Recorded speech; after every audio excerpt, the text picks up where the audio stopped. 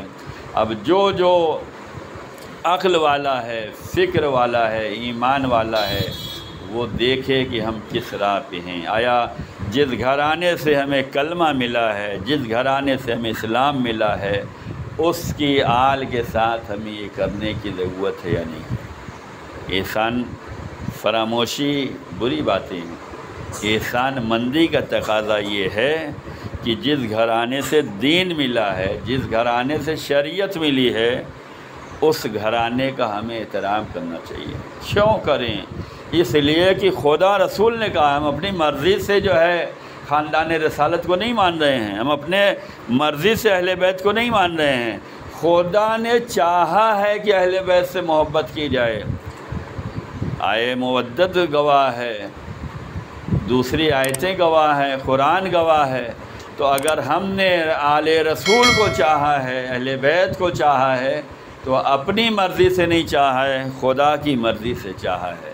جب خدا کی مرضی سے چاہیں گے تو اس میں زیادہ ثواب ملنے والا ہے، زیادہ فضیلت ملنے والی ہے، زیادہ قربت ملنے والی ہے۔ خوش نصیب ہیں وہ لوگ جو در اہل بیت سے وابستہ ہیں، اور بد نصیب ہیں وہ لوگ جو در اہل بیت سے دور ہیں۔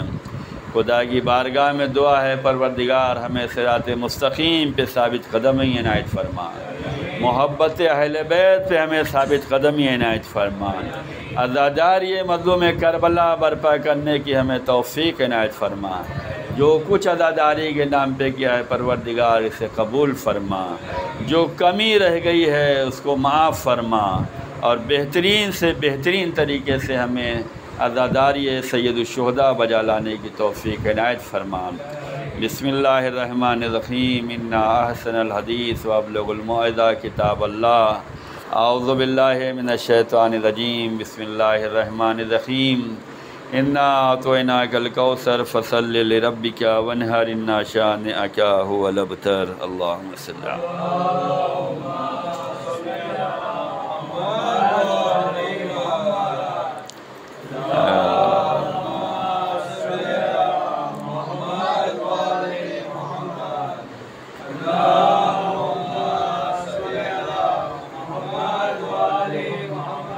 اعوذ باللہ من الشیطان الرجیم، بسم اللہ الرحمن الرحیم۔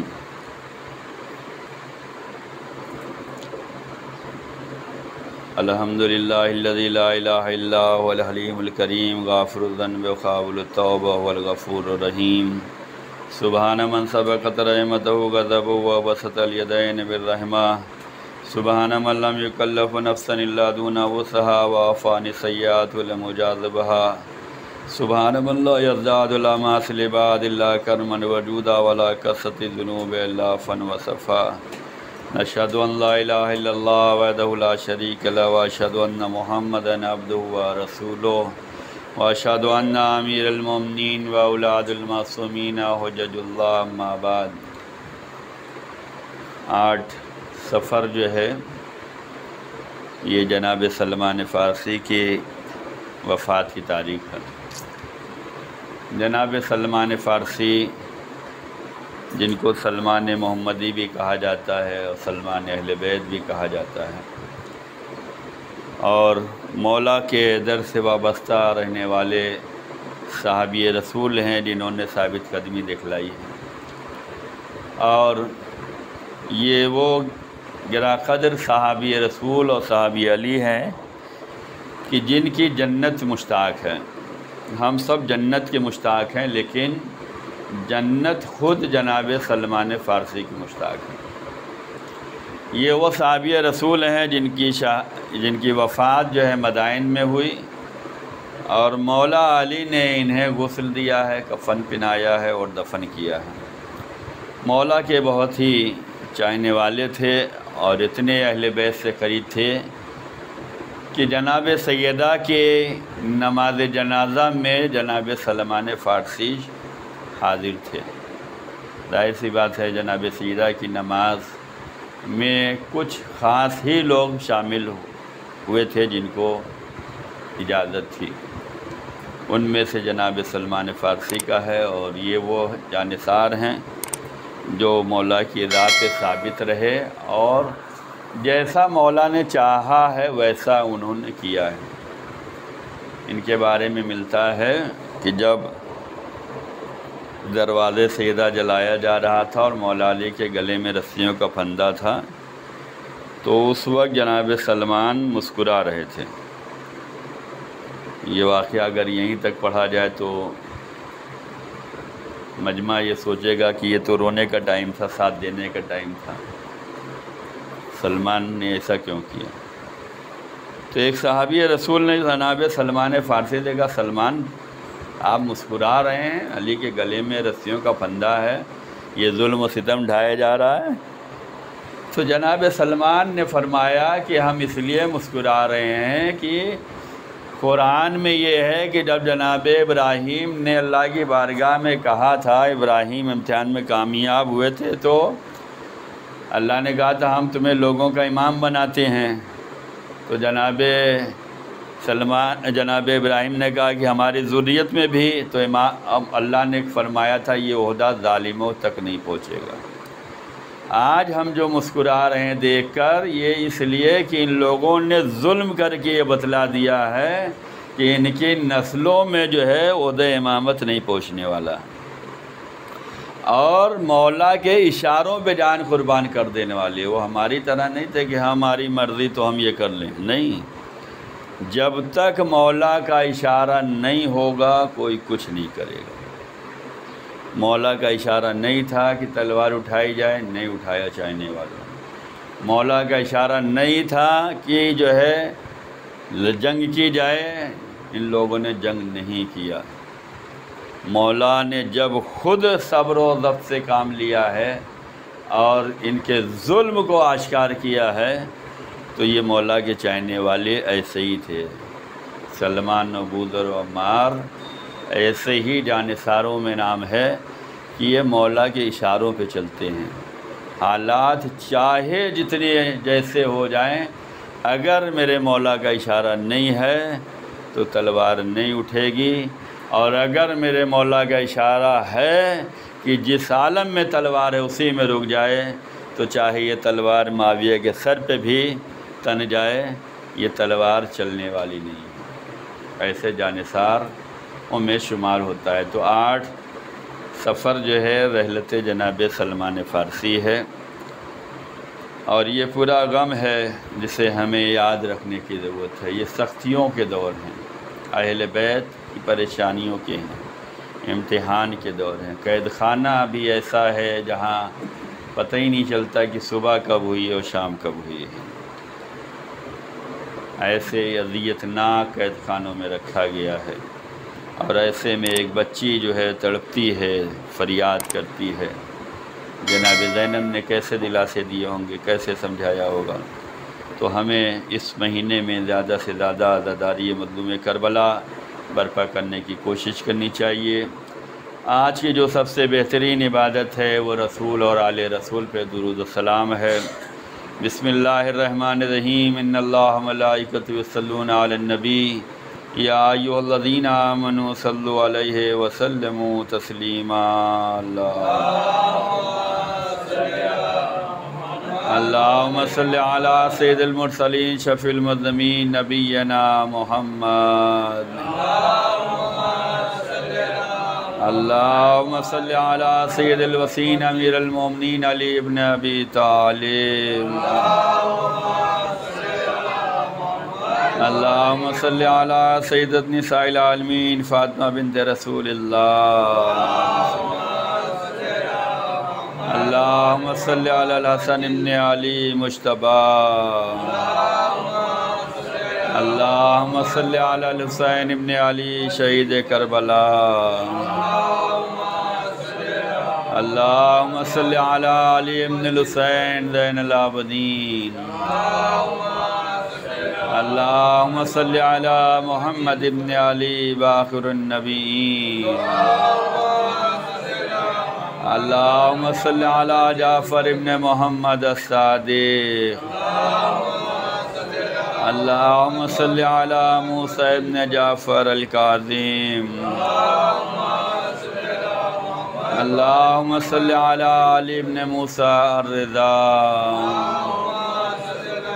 اللہم صلی علی محمد ابن علی تقی الجواد۔ اللہم صلی علی علی ابن محمد ہادی النقی۔ اللہم صلی علی الحسن ابن علی الزکی العسکری۔ اللہم صلی علی مولانا صاحب العصر والزمان الحجت ابن الحسن القائم المہدی۔ صلواتک علیہ وعلی آبائہ فی ہذہ الساعۃ وفی کل ساعہ، ولیاً وحافظاً وقائداً وناصراً ودلیلاً وعینا حتی تسکنہ ارضک طوعا وتمتعہ فیہا طویلا۔ پروردگار ہم سب کی حاضری کو قبول فرما، ہم سب کے گناہوں کو معاف فرما، ہم سب کی جان مال عزت آبرو کی حفاظت فرما، ہم سب کے درمیان اتحاد اتفاق کی دولت نصیب فرما، مل جل کر عزاداری مظلوم کربلا برپا کرنے کی توفیق عنایت فرما، ظہور امام تعجیل فرما، ہم سب کو امام کے خادم و ناصروں میں شمار فرما، بسم اللہ الرحمن الرحیم قل هو اللہ احد اللہ الصمد لم یلد ولم یولد ولم یکن لہ کفوا احد اللہم صلی علی